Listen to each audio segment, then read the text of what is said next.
Imagine living in a house made of ice with wolves as your neighbors, sometimes even your friends. Sounds wild already, right? Now, here's the shocker. In this culture, it's perfectly fine for a woman to sleep with a visiting guest. No scandal, no shame, just tradition. But that's only the beginning. The Eskimos survive in one of the most brutal places on Earth, with customs so unusual, you'll wonder how such a world even exists. Buckle up, because what you're about to hear will flip everything you thought you knew about life and culture upside down. The Inuit live in the most unforgiving corners of the Earth: Alaska, northern Canada, Greenland, lands where winter never truly leaves, and where the cold can burn your skin faster than fire. For months at a time, the sun doesn't rise. The sea freezes into a solid, endless plain. Here, nothing grows. Food doesn't come from fields. It must be hunted from the sea and the snow. Seals, whales, walruses. These were not luxuries, they were lifelines.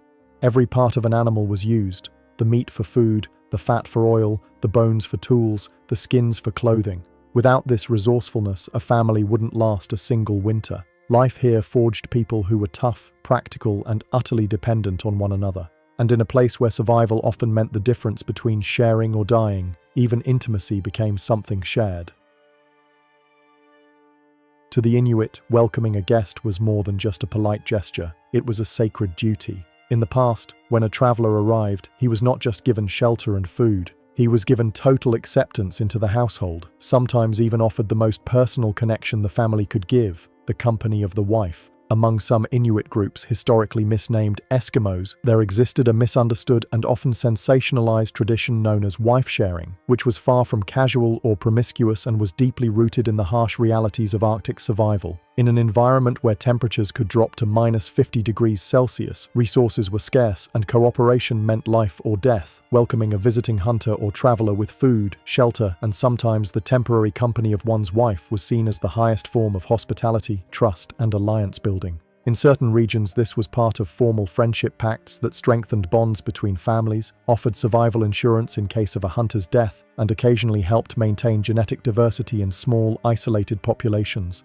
The custom followed strict etiquette. The woman's consent was often required, reciprocity was expected, and the arrangement was temporary, ending when the guest departed. Early explorers like Knud Rasmussen and anthropologists such as Franz Boas documented such exchanges, noting how they cemented peace and mutual obligation, even as missionaries condemned them as immoral. With the spread of Christianity, permanent settlements, and changing social values in the mid-20th century, the practice declined sharply, and today it survives mostly in memory and anthropological records. Stripped of the distortions of colonial imagination, it was not about casual pleasure but about saying to another person in the frozen wilderness, "I trust you with my life and with the most important person in my life."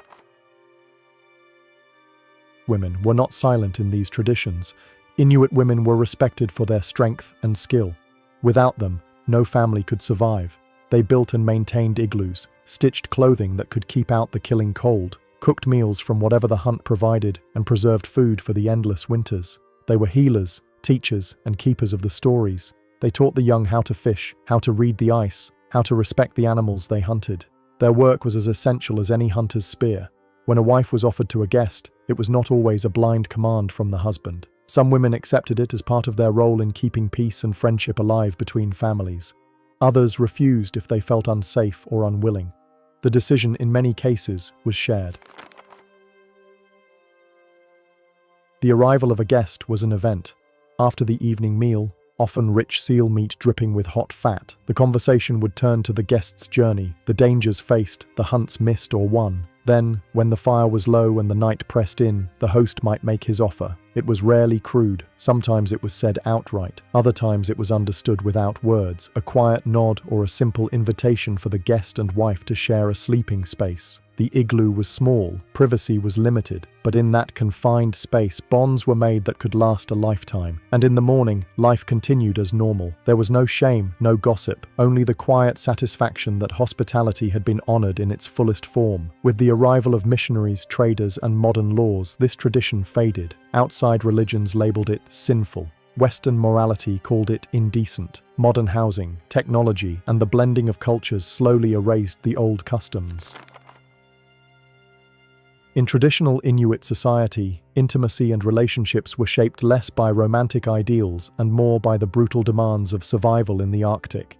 Marriages were often arranged by elders to strengthen alliances, with young brides frequently paired with older, skilled hunters who could provide food and protection. Polygamy was common, especially polygyny, where a man might have several wives if he could support them, while rare cases of polyandry served to reinforce trust and cooperation between families. Courtship could be direct and pragmatic, sometimes involving symbolic bride kidnapping, nighttime visits during gatherings, or displays of hunting and tool-making skill to prove worthiness. Childbirth was a dangerous, intimate act carried out in small, warm spaces within homes or specially built snow shelters, with midwives or female relatives assisting, caribou furs swaddling newborns, and breastfeeding lasting for years to ensure survival. In this harsh world, intimacy was deeply tied to practicality, with every custom, from marriage to birth to partner sharing, serving not just emotional needs but the vital goal of keeping people alive in one of the most unforgiving climates on Earth. In the intimate world of traditional Inuit homes, whether carved from snow as temporary igloos or built from stone, driftwood, and sod for longer settlement, privacy was almost non-existent. These structures were designed with survival in mind, not personal space, so entire families, sometimes spanning 3 generations, would live, sleep, eat, and work within the same small, dimly lit chamber. The air was heavy with the scent of burning seal oil lamps, damp fur, and human breath, and the soft hiss of the wind outside only heightened the sense of enclosure. In this environment, intimacy between couples was far from the secluded, candlelit image we imagine today. Sleeping platforms raised above the floor and covered with thick caribou or seal skin doubled as the family's bed, lounge, and workspace. Often only a thin hanging skin, a bent snow partition, or even just the turn of a body served as a wall between lovers and watchful relatives. Because sound carried easily through the compact, curved interiors, couples learned the art of silence, careful movements, muffled whispers, and the stillness that comes from knowing every sound might be overheard. Intimate moments often happened late at night when the house was blanketed in the deep breathing of sleeping children and elders. In the coldest months, this closeness was also a matter of survival. Body heat was precious, and lovers shared furs not just for passion, but for warmth. In larger semi-subterranean sod houses where families could create small side alcoves or narrow sleeping cubbies, there was slightly more privacy, but it was still nothing compared to modern standards. Everyone understood that life in the Arctic demanded cooperation and tolerance. What happened behind a fur curtain was not discussed, and people turned their eyes and ears away out of respect. In this way, intimacy and survival were bound together, shaped by an unspoken agreement that in the unforgiving polar night, warmth and companionship were as vital as food or shelter. Today, Inuit communities still value hospitality, but the offering of a spouse is a rare and almost forgotten act, spoken of more in stories than in practice. Women now take on roles as leaders, business owners, and political voices. The igloo is now often replaced by wooden houses with electric heat. Snowmobiles roar where sled dogs once ran, yet the memory of these customs remains. To the Inuit elders, they are reminders of a time when survival and trust were so deeply intertwined that even the most intimate bonds could be shared without shame. Because in the land of ice, it wasn't just about living together, it was about staying alive together.